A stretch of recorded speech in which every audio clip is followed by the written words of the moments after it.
Did you know that according to a recent study, about 20% of people identify themselves as chronic procrastinators? That's right. 1 in every 5 people you meet is likely to be a habitual dawdler. And it's not just an individual issue. Procrastination is a pervasive epidemic, infiltrating every sector of our society. From the high-pressure world of finance, where split-second decisions can make or break fortunes, to the creative realms of art and literature, where the muse is often blamed for delays, this plague of procrastination spares no one. Even in academia, where the pursuit of knowledge should ideally be unfettered by such mundane issues, we see the shadow of procrastination looming large. But why should we be concerned? After all, isn't procrastination just a harmless habit, a quirky trait of human nature? Well, the truth is far from it. Procrastination, especially when it becomes a chronic problem, can have serious implications. It's not just about missed deadlines or rushed work. It's about the stress, the anxiety, the feeling of being overwhelmed that comes with constantly playing catch-up. The procrastination epidemic is real, and it's time to address it.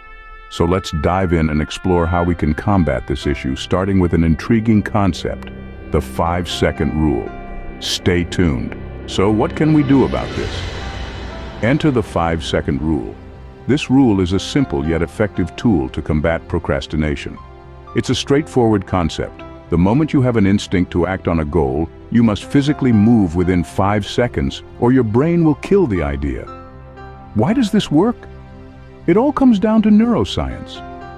When you hesitate, your brain goes into protection mode. It's a basic survival instinct that's been with us since the days of hunting and gathering. But in today's world, it often hinders us more than it helps.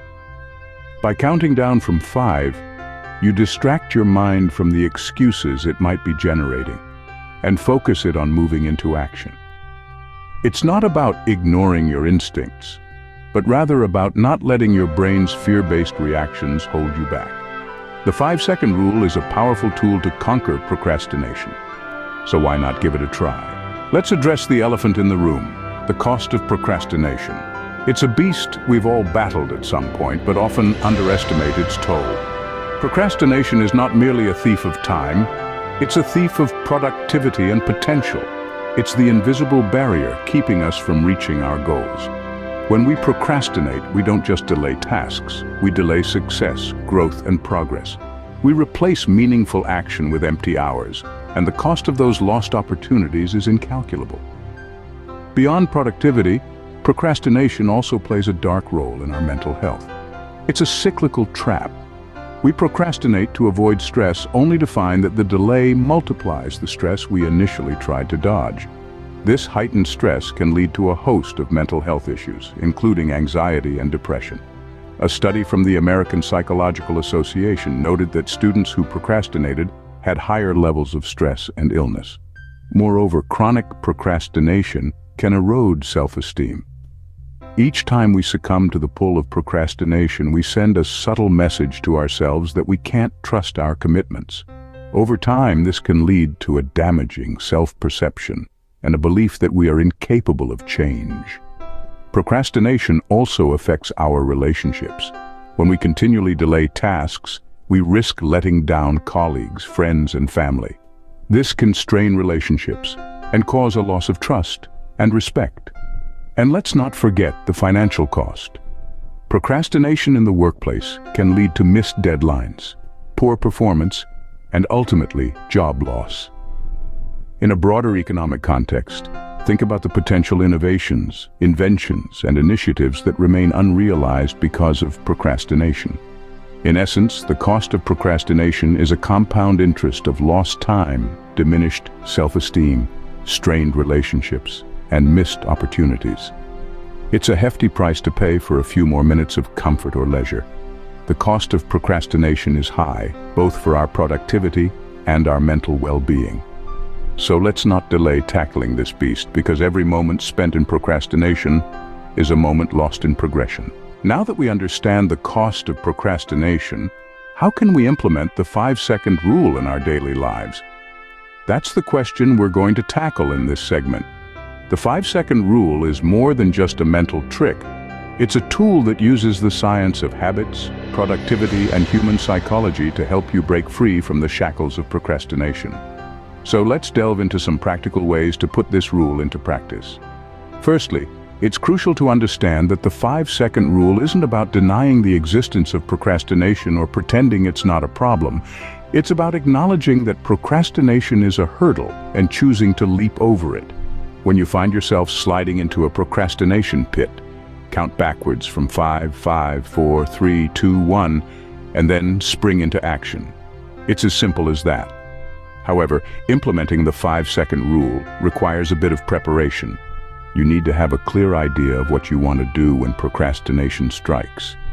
This means having a well-defined to-do list or a specific goal in mind. You can't just count down and then wonder, okay, what now? You need to know exactly what your next step should be. It's also wise to anticipate potential challenges. Procrastination is a formidable adversary, and it won't go down without a fight. You might find yourself rationalizing, making excuses, or bargaining with yourself. I'll just check my emails first, or I'll start after one more episode. When you catch yourself slipping into these patterns, that's your cue to employ the 5-second rule.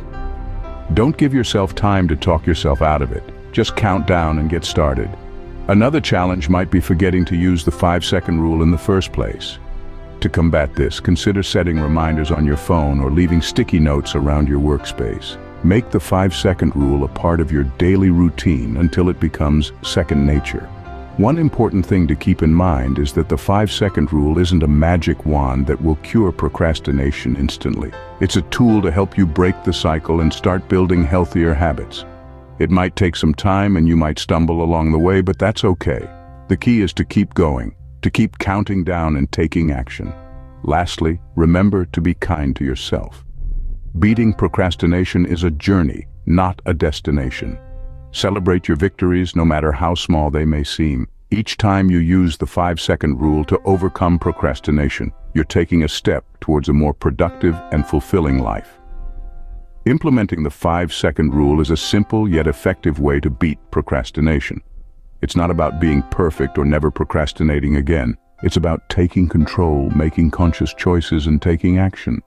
So, are you ready to start counting down? Still skeptical about the 5-second rule? Let's look at some success stories. Meet Jane, a talented graphic designer who was always missing deadlines. She had the skills and creativity, but she battled with procrastination. She'd start her projects with enthusiasm, but as the deadline approached, she'd find herself scrolling through social media, cleaning her workspace, or doing anything but the task at hand. Then Jane discovered the 5-second rule.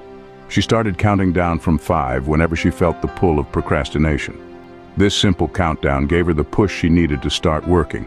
And once she started, she found it easier to keep going. Jane said, "The 5-second rule made me realize that starting is often the hardest part. Once I conquered that, everything else fell into place." Today, Jane is known for her punctuality and high-quality work, all thanks to the 5-second rule. Then there's John, a fitness enthusiast who couldn't stick to a regular workout routine. He'd planned to wake up early and hit the gym, but when the alarm rang, he'd hit the snooze button and roll back into bed. John started using the 5-second rule to overcome his morning inertia. He'd count down from 5 as soon as his alarm rang and then spring out of bed. No snooze, no second thoughts. John said, "The 5-second rule helped me beat the morning blues. It's like a jump start for my day. I've been hitting the gym regularly for 6 months now, and I've never felt better." And let's not forget Lisa, a budding entrepreneur who was hesitant to take the leap. She had a great business idea, but was held back by her fear of failure. Then she came across the 5-second rule. Lisa started using the 5-second rule whenever she felt the fear creeping in. She'd count down from 5 and then do the thing she was afraid of. This could be making a cold call, pitching to an investor, or even quitting her day job to focus on her startup full-time. Lisa said, "The 5-second rule gave me the courage to face my fears. It made me realize that fear is often worse than the reality." Today, I'm running a successful business, and I owe a big part of my success to the 5-second rule. These success stories are just a snapshot of the transformative power of the 5-second rule. It's a simple yet powerful tool that can help us take action, overcome procrastination, and achieve our goals. So whether you're struggling with a work project, a fitness goal, or a dream that scares you, remember the 5-second rule. Count down from 5 and then take the leap. You'll be amazed at what you can achieve. These success stories prove that the 5-second rule can truly help us stop procrastination. So, what have we learned today? We've delved into the procrastination epidemic, a widespread issue that can hamper productivity and mental well-being. But more importantly, we've learned that there's a solution to it. The 5-second rule. It's a simple yet effective technique that can help us overcome the inertia of procrastination and kickstart our journey towards productivity. The 5-second rule is not a magic pill, but a tool. It's a psychological hack that can help us to take that first step, to push past our comfort zone and to start doing instead of delaying. It's about counting down from 5 to 1 and then taking immediate action. It's about breaking the cycle of overthinking and taking control of our actions. We've also discussed the cost of procrastination. We learned that it's not just about missed deadlines or unfinished tasks. It's about the stress and anxiety that comes with it. It's about the toll it takes on our mental health. But with the 5-second rule, we can begin to combat these negative effects. We've explored various strategies to implement the 5-second rule in our daily lives. From tackling big tasks to overcoming daily hurdles, we've seen how this rule can be applied in various scenarios. And we've been inspired by success stories by individuals who've used this rule to beat procrastination and to achieve their goals. Their stories are a testament to the power of taking action, of not waiting for the perfect moment, but creating it instead. Remember, every journey begins with a single step, or in this case, a 5-second countdown. Start now. And while you're at it, why not share your experiences in the comments section? We'd love to hear how the 5-second rule is working for you. And don't forget to tune into our next video, The Stoic Way to Power, where we'll explore the secrets to unlocking your inner strength and resilience.